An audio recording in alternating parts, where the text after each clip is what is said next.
Hola a todos, el día de hoy vamos a hablar de Wi-Fi Ralph o Ralph 2 o Ralph rompe el internet o en fin, como quieran que se llame esta película. Tiene diferentes nombres en diferentes lugares. El caso es que es la secuela de la primera película de Ralph, Wreck-It Ralph. Estuvo nominada a un Oscar y que contaba la historia de varios personajes que vivían en juegos de estos centros de entretenimiento que había antes, como en los 80s, 90s.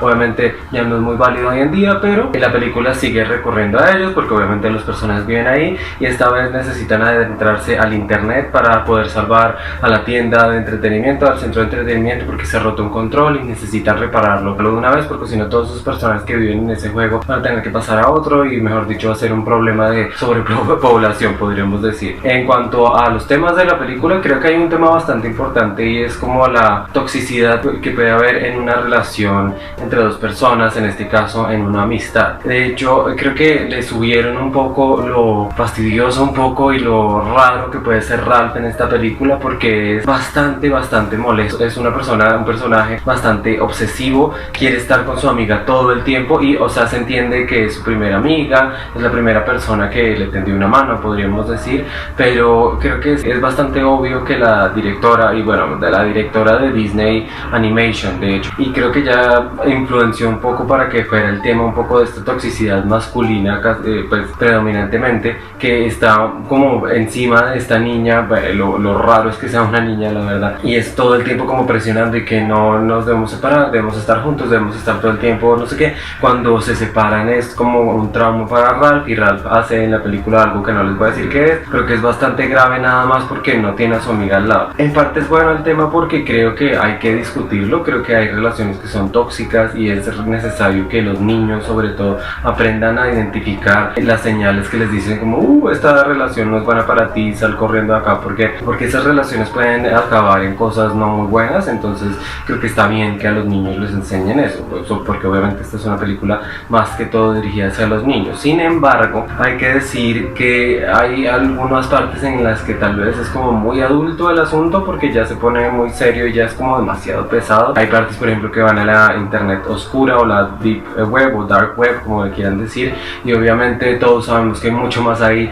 de lo que nos quieren decir en la película. La película solo muestran una parte muy pequeña, entonces obviamente es bastante difícil hablar del mundo del internet sin hablar de cosas que obviamente no son muy para niños, como la pornografía o las armas o las drogas o cosas así. Obviamente no lo iban a hacer, pero claro, como que hay una parte que casi lo tocan y no, entonces por eso es la parte rara, porque si no hubiera esa sección de la película del todo, pues diríamos como bueno, no importa.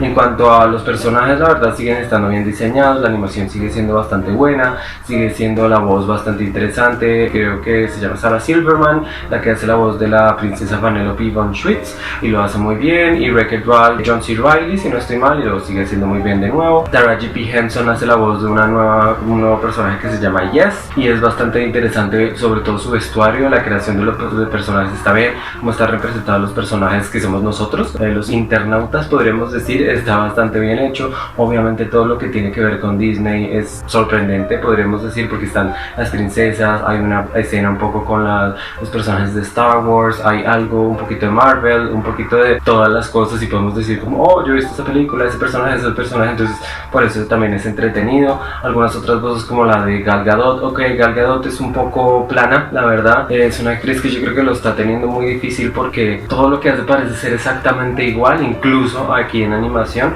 Entonces es como ¿qué vamos a hacer con ella? Porque tiene que haber variedad ahí, pero pues su personaje es algo interesante. Hay un número musical que también es un poco novedoso, entre comillas, porque parece ser novedoso, pero en verdad ya hemos visto cosas así en otras películas, no solo de animación. Entonces es un poco como de pronto sí, de pronto no, pero en sí la película es bastante entretenida y bastante buena, y no es larga, que de buen nuevo es algo que se le agradece mucho a Disney, sobre todo cuando son películas de animación, sobre todo para niños, porque no queremos estar 2 horas en un cine con un niño. O sea, eso es estresante para el niño, para los adultos, para todo el mundo. Entonces creo que la duración está bastante bien en cuanto a la película. De resto es una película que está bien, no es la mejor película de animación, no es increíble, no hay nada completamente nuevo que mejor dicho nos asombre y nos cambie el mundo. No, es bastante parecida a la primera y sigo creyendo que la primera es muy superior a la segunda, que es algo que suele pasar tristemente, a pesar de que esta tiene un mundo mucho más amplio en el que se maneja. No sé, hay cosas que son un poco satisfactorias al final, que como que no son tan chéveres, como que hubiéramos querido otra cosa. cosa, pero todos sabemos o es muy probable que hagan una tercera parte, entonces habrá que esperar a ver cómo concluyen esta trilogía de películas porque es casi seguro que lo sea. Pero sí, esta es un poquito menos buena que la primera, pero no quiere decir que sea mala. No es la mejor película de animación del año, esa es otra que creo que la reseña vendrá pronto, si es que ya no la he subido, no sé cuándo subir este. Pero es una película recomendada si la quieren ver un fin de semana, como para relajarse, como para ver algo que no requiera pensar demasiado, se la recomiendo. Por favor, entonces den me gusta, compartan este video en redes sociales, comenten abajo qué pensaron sobre esta película y por supuesto suscríbanse a mi canal. Muchas gracias y hasta luego.